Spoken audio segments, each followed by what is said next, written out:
ګرو څنګه چې تاسو ته پته ده چې په سوات کې واقعه راغله او 15 افراد چې دي هغه ډوب شوله، مطلب غرق شوله د اوبو د وجې نه، د حکومت د بې احتیاطۍ د وجې نه، او د حکومت د هیلپ د وجې نه، او د حکومت چې دا څومره وسایل دي د هغې د وجې نه.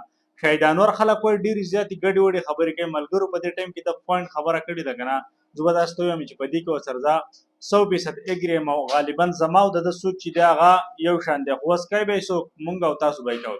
راځئ د شهیدانور دا خبرې راسره وکړئ. ماشاءالله ډېر ښایسته سوچ لري، ځکه چې د ده هم د سوات سره تعلق لرونکی دی. یار هلکه د غریب سړي زامنو، ستاسو نه چې پرون د سوات د سیند نه ماشومانانو د ښځې ویړو تاسو ټول د لګانو ورته کتل.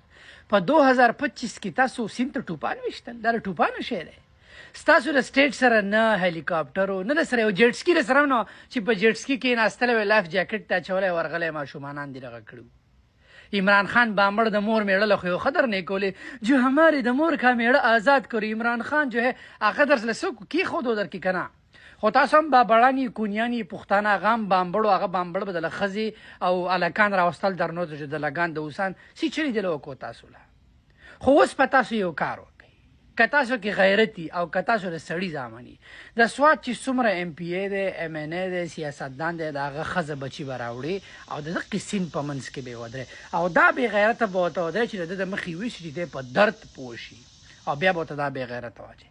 هلیکاپټر په څو کېږي؟ زما په یو فراري باندې قسم دی 2-3 هلیکاپټره کېږي. اوس په 100 دوسان وي جوړاله واله بالکل دلاله. تاسو دا غیرت وکئ. اول د دینه دا ټول سیند ته یې وولي چې دی درد وګوري، بل ټوپک راولی د پاکستان نه جدا شي. وروره د پاکستان حکومت پښتون ته د سپي په نظر ګوري. دا سوات به جدا سټیټ شي، زه در باندې حکومت کوم. ایرپورټ ته سره شته، ایرلاین به دي شي، هلیکاپټر به دي شي. ستا هغه عمران خان بامبړ چې به وي دله د اوسه زیناکار چې پاکستان ته به خلک ویزي قسم په رب زه پښتون یم. ستا سوات ته به دا پاکستانیان بیا ویزي علي چې یاره دا د شهیدانور ملک دی. خو خپل ملک په جوړ کو، خپل به یو پیسې خلک به راته کړي. کمپنیانې به ټول ناول به خپلې کمپنیانې درړم، بیا به ټول دا سوات چې دی د ای کامرس هب به جوړ شي، فیکټریانې به ولګو. خو تاسو د لګانو خو اوس دا نه د بامبړ زامنو چې هماره عمران خان که د مور میړه آئېږي او موږ له به سوات جوړ کړي. د بغرۍ زامنو که زه درشم زه یې نشم کولی. تاسو به راسره ودرېږئ چې تاسو راسره کار کوئ، دا هر څه به جوړ شي.